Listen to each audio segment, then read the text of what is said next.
Boa noite a todos, e nós possamos nessa noite do dia 23 de novembro, nos reunir mais uma vez, presencialmente, virtualmente, hoje com o nosso companheiro aqui do Meimei Coquitlam, o Felipe Moreira, conversando conosco sobre a parábola do tesouro escondido.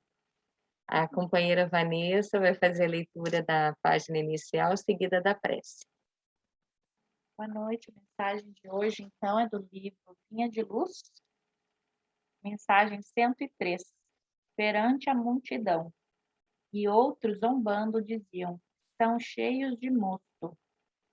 A lição colhida pelos discípulos de Jesus no Pentecostes ainda é um símbolo vivo para todos os aprendizes do Evangelho, diante da multidão. A revelação da vida eterna continua em todas as direções. Aquele som como de um vento veemente e impetuoso, e aquelas línguas de fogo a que se refere a descrição apostólica, descem até hoje sobre os continuadores do Cristo, entre os filhos de todas as nações. As expressões do Pentecostes dilatam-se em todos os países, embora as vibrações antagônicas das trevas. Todavia, para milhares de ouvintes e observadores, apenas funcionam alguns raros apóstolos, encarregados de perseverarem à luz divina. Realmente, são inumeráveis aqueles que, consciente ou inconscientemente, recebem os benefícios da celeste revelação. Entretanto, não são poucos os zombadores de todos os tempos, dispostos à irreverência e à ironia diante da verdade. Para esses dois, os leais seguidores do Mestre estão embriagados e loucos.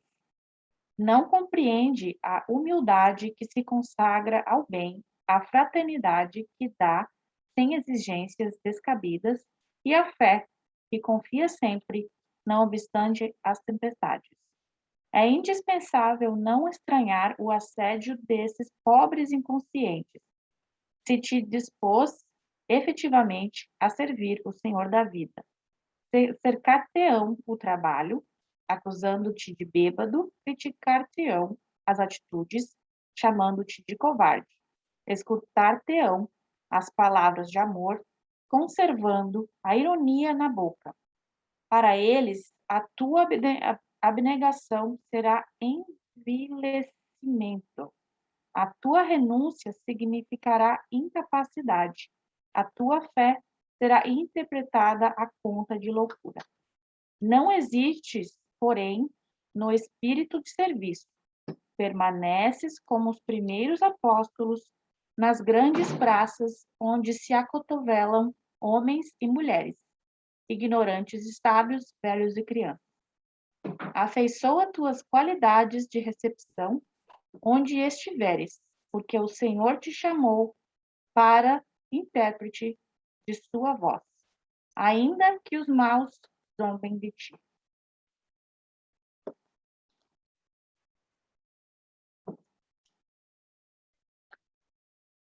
Possamos agora nos unirmos em pensamento, vibrando amor e fraternidade, elevando nossas vibrações para que possamos iniciar a noite de hoje, para que possamos não só ouvir, mas absorver todos os ensinamentos que vamos receber, para que possamos deles aurir forças necessárias para caminharmos sempre junto com o Cristo, não importando quem está no nosso caminho para nos desviar. Sabemos que o Cristo e o amor são mais fortes sempre e sempre vencerão. Tudo passa, os momentos bons e os momentos ruins. Estamos na Terra para passarmos por provas e expiações. Somos espíritas e sabemos disso. E a partir desse conhecimento, possamos lembrar sempre, principalmente naqueles momentos em que nos encontramos em dúvida, em que nos encontramos entristecidos, que possamos sempre lembrar que tudo passa e o amor vai sempre vencer. Que assim seja.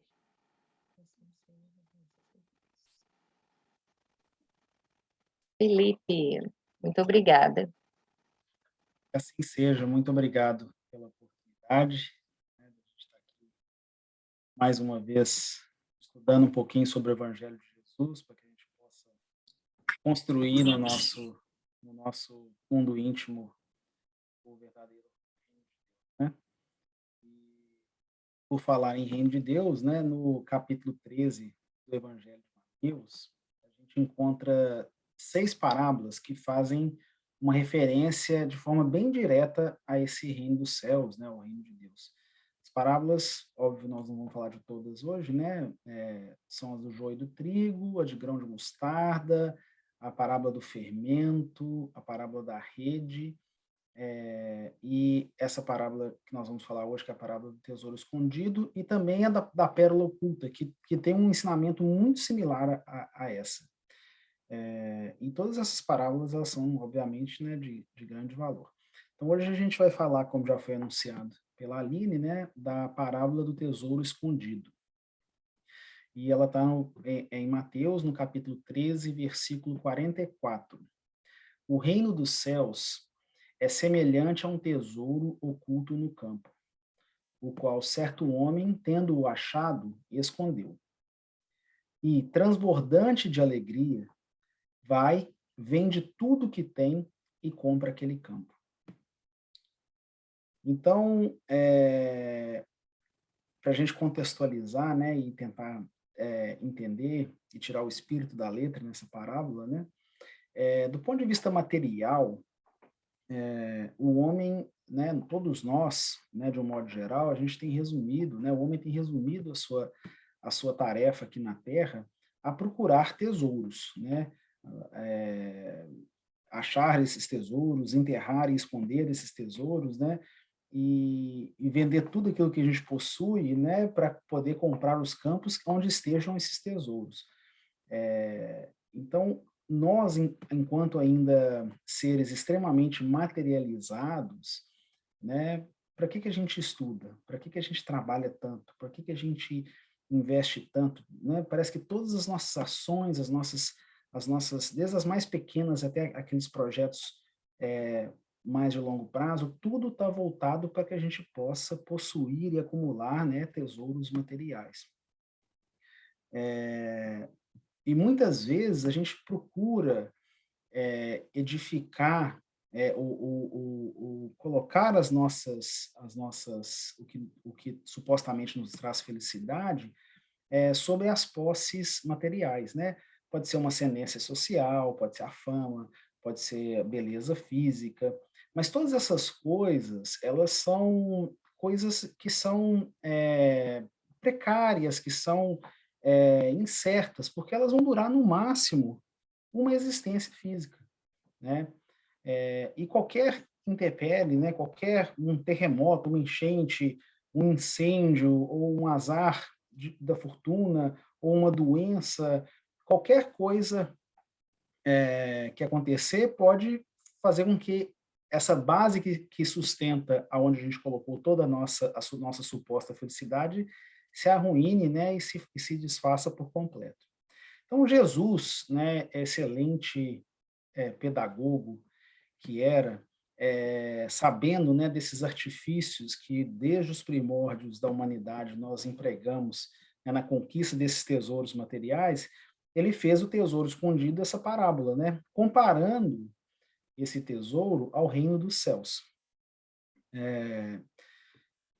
o reino dos céus, ele é como um tesouro oculto, porque ele está oculto ao mundo, né? Do ponto de vista material, mundano, a gente não enxerga o reino dos céus, né?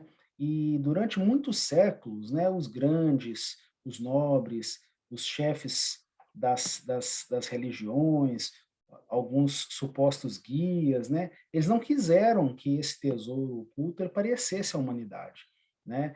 Basta a gente refletir um pouco e lembrar que até relativamente pouco tempo atrás as missas católicas em muitos lugares eram realizadas em latim, né, onde as pessoas frequentavam a missa e sequer entendiam o que o padre estava ali falando. Mas graças à revolução, principalmente dos ensinamentos espíritas, né, hoje é muito mais fácil para o homem encontrar esse tesouro, né, e interpretar as mensagens e, de fato, como a gente disse antes, né, retirar o espírito da letra para que a gente encontre o caminho, né, para esse tesouro, né? Só que ainda é para a gente muito difícil vender o que nós temos para que a gente possa comprar o campo, né, onde está oculto esse tesouro, né? O que isso quer dizer? Ainda é difícil para a gente se desembaraçar, né, das nossas velhas crenças, do nosso egoísmo, dos nossos preconceitos, do nosso apego aos bens terrestres, para que a gente possa, né, de fato, comprar o campo e, de fato, possuir, né, os bens celestes, né? Então, materializado como a gente se encontra, a gente tende a preferir sempre os bens aparentes, né, e perecíveis, porque a gente considera eles como positivos, né? Os bens reais e imperecíveis, a gente acaba julgando abstrato e a gente não consegue enxergar a felicidade neles. E isso se dá porque a gente tem uma tendência a confundir os conceitos de felicidade e de prazer. A felicidade plena, como Jesus mesmo já nos alertava, ela não é deste mundo. Então, nenhum de nós vivencia a felicidade plena. Quanto mais espiritualizados e mais avançados moralmente nós estejamos, um pouco mais de acesso a gente tem uma felicidade relativa, né? Mas não é a felicidade absoluta, dado o nosso ainda atrasado estágio evolutivo. Porém, a gente tende a confundir esse conceito de felicidade com o conceito de prazeres.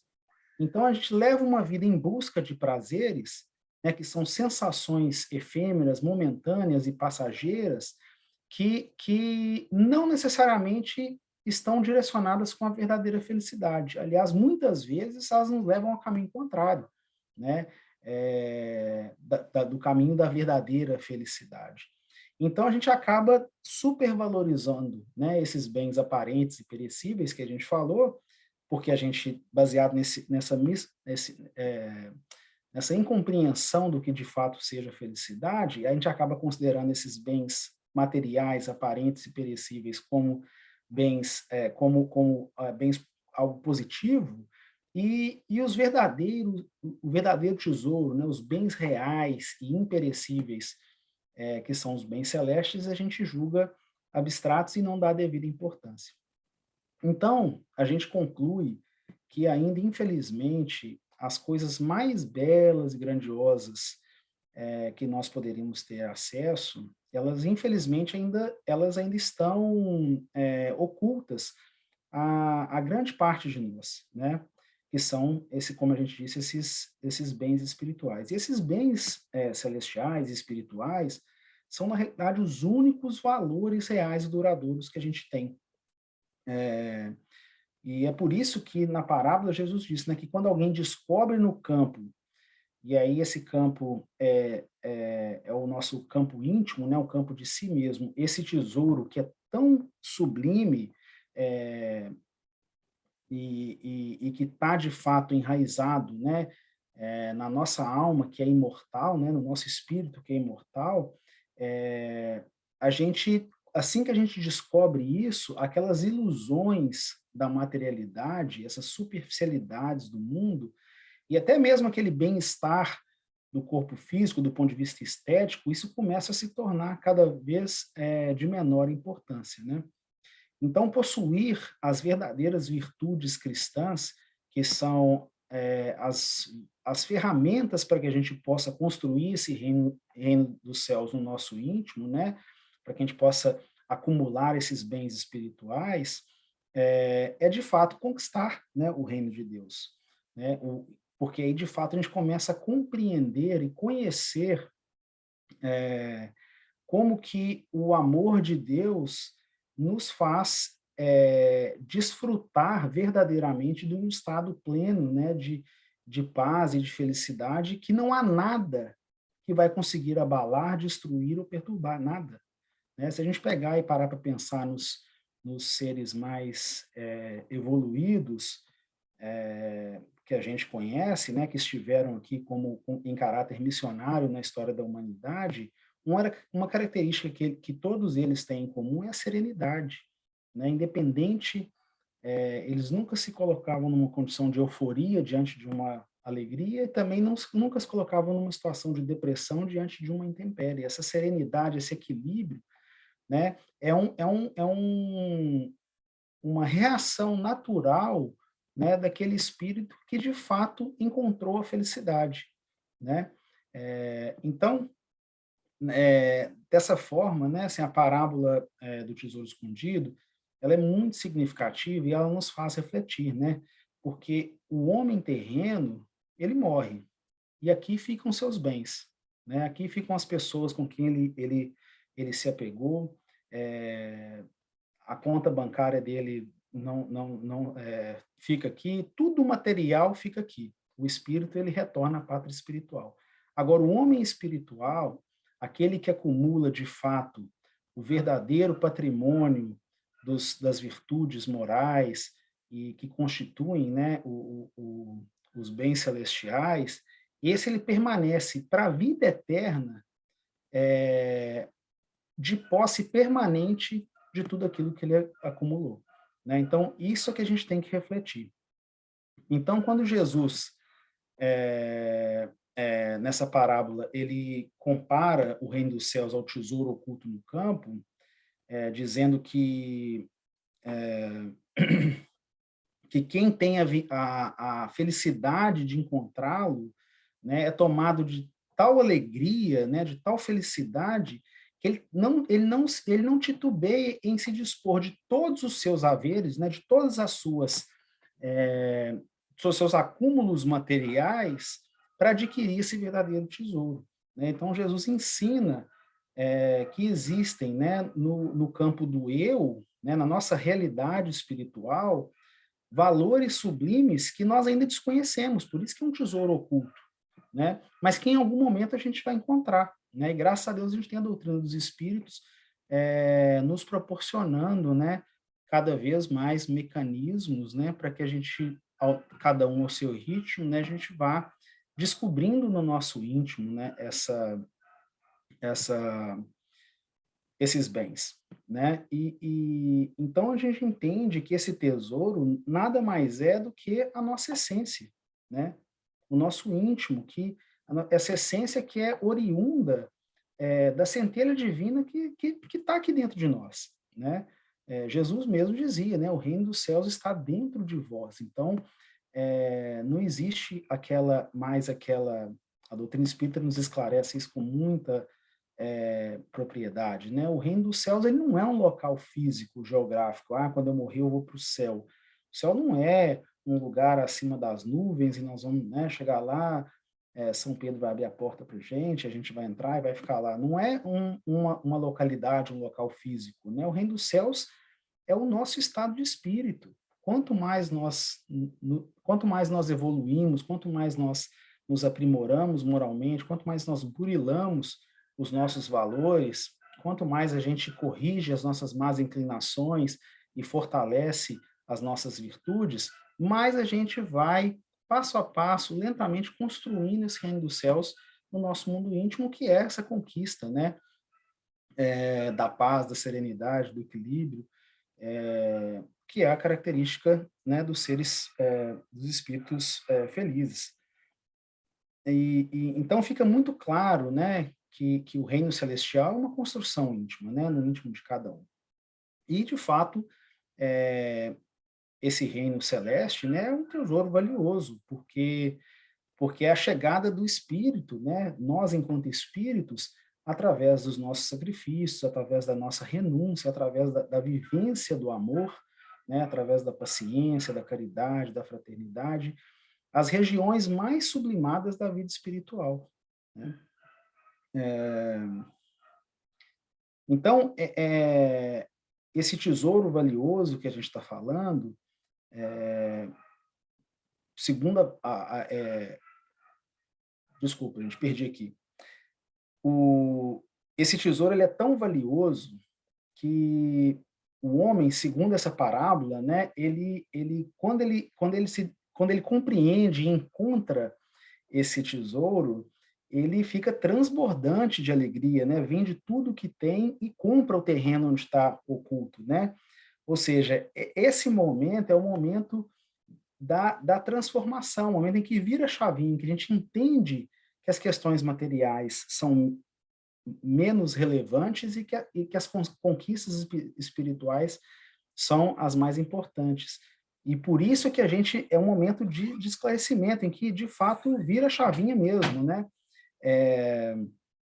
Então, quando a gente entende plenamente, e talvez dificilmente nós compreendamos isso plenamente, porque basta a gente verificar o nosso dia a dia e como a gente se pauta rotineiramente a questões pequenas e sem importância, né, do ponto de vista espiritual, quando a gente de fato compreende, o que a gente não faria, né, de bem e de nobre, de sublime para conquistar tal tesouro, né? Eu acho que a gente faria de tudo, né? Venderíamos tudo que temos, né? A gente se desfaria, né, de todas essas questões materiais para alcançar essa plenitude espiritual, né? Então, é justo, é natural, é até esperado de nós que nós desejarmos, né, essa conquista do reino dos céus, né? E que a gente um dia alcance, né? Isso é o nosso objetivo principal, né? Então a gente vê que através desses esclarecimentos que a doutrina dos espíritos nos traz, à medida que a gente vai adquirindo o entendimento do Evangelho de Jesus, a gente vai vendo que Jesus espera, né? Jesus, à medida que ele nos deu esses ensinamentos, e agora que a gente tem através da doutrina dos espíritos, uma capacidade melhor de interpretá-los, ele espera que a gente empregue, né, todo o nosso talento, todos os nossos esforços, todo o nosso trabalho, toda a nossa atividade, os nossos sacrifícios, as nossas renúncias, não mais para acumular os bens materiais, mas sim para essa conquista desse outro tesouro, né? Que como Jesus disse, né, a traça e a ferrugem não o corrompem, né? Os ladrões não roubam, ou seja, essa conquista, esse tesouro, ele é nosso para a eternidade, né? Essas virtudes, esses valores que a gente acumula, eles ficam com a gente para a eternidade, né? E aí a verdadeira felicidade começa a se tornar uma consequência natural, né, daqueles que encontram as riquezas representadas, né, por esse tesouro. E do ponto de vista de Jesus, né, esse tesouro ele é tão grandioso e tão pleno que ele leva o homem, de fato, a se dispor de tudo que ele possui, né? Então, à medida que a gente vai fazendo essa transição, né, de supervalorização das questões materiais e real valorização das coisas, do patrimônio espiritual, né, à medida que a gente vai dilatando a nossa consciência espiritual, que a gente vai estreitando a nossa ligação com Deus, né, compreendendo, né, todas as nossas capacidades para que a gente possa vencer os obstáculos que rotineiramente se apresentam, né, no nosso progresso. Encontrar esse tesouro representa o ápice, né, da nossa transformação moral no bem, né? E o local onde forem encontrados esse tesouro, ele indica o plano onde a gente vai desenvolver as experiências necessárias para que a gente, de fato, alcance esse crescimento, ou seja, seja na existência no plano material, nessas nossas várias existências físicas, ou até mesmo em diversos planos espirituais, né? Por isso que o tesouro ele é comparado aos reinos dos céus. Mas para adquirir esse reino dos céus no nosso íntimo, a gente de fato precisa desfazer do reino do mundo, né? É muito importante a gente não esquecer isso. E aí e traduzir isso nas nossas atitudes mais pequenas, né? Porque quantas vezes a gente de repente tem um prejuízo financeiro singelo que não impacta em nada na nossa vida e a gente sofre por conta daquilo. Às vezes, aquela atitude de sofrer por uma perda material tão insignificante nada mais é do que um gesto de ingratidão para com as leis divinas, diante de tantos benefícios que a gente tem, e mostra para a gente o quão apegado nós ainda estamos às questões materiais. Então, a gente precisa, de fato, nas pequenas coisas, começar a de fato, fazer essa mudança de pensamento, né? Então, quando a gente fica cheio de felicidade, né? Cheio da verdadeira felicidade, a gente fica cheio de júbilo quando a gente descobre que a verdadeira felicidade ela não depende daquilo que nós temos, mas sim daquilo que nós somos. E aí, quanto mais nós desfazemos daquilo que nós temos, e desfazendo simplesmente no sentido de desapegarmos a esses bens materiais, mais nós vamos construindo o nosso eu, né? E aí a gente vê que a felicidade depende muito menos do que nós temos, mas sim do que nós de fato somos, né? E isso é que significa vender tudo aquilo que a gente possui, né? É nos desprendermos, né, dessas pseudo-propriedades, das distinções terrenas, dos títulos, dessa busca pelo corpo perfeito, enfim, de tudo que é material e passageiro. Agora, a gente não pode achar que a posse de valores espirituais ou a busca por valores espirituais seja incompatível com a posse de coisas materiais. Isso não, né? Nós temos que entender que nós estamos encarnados no mundo material e precisamos da matéria, né, como um instrumento do nosso progresso e como ferramenta para que a gente possa interagir com o mundo e uns com os outros, né? Então é importante que quem se disponha, né, a assim proceder, né, de tentar fazer essa transformação, né, sobrepondo os interesses é, é, né, do espírito acima de todos os outros, né, não deve temer nunca a falta daquilo que é necessário, né, porque Deus sempre proverá na medida que nós precisamos, na medida que nós necessitamos, né, e assim a gente tem que buscar primeiramente, né, construir o reino de Deus, né, e sua justiça, porque todas as outras coisas nos serão dadas por acréscimo, né? Então, daí a gente enxerga a importância de vivermos em comunidade, né? Viver uns para com os outros no nosso dia a dia, de forma fraterna, de forma caridosa, de forma humilde, né? De fato, vivenciando o amor, né? O amor que o Cristo nos ensinou, porque é através dessa prática do bem, né, de forma incansável, de forma constante, de forma abnegada, é que a gente vai conquistando esse tesouro, né, de valor inestimável, que é o reino dos céus no nosso íntimo.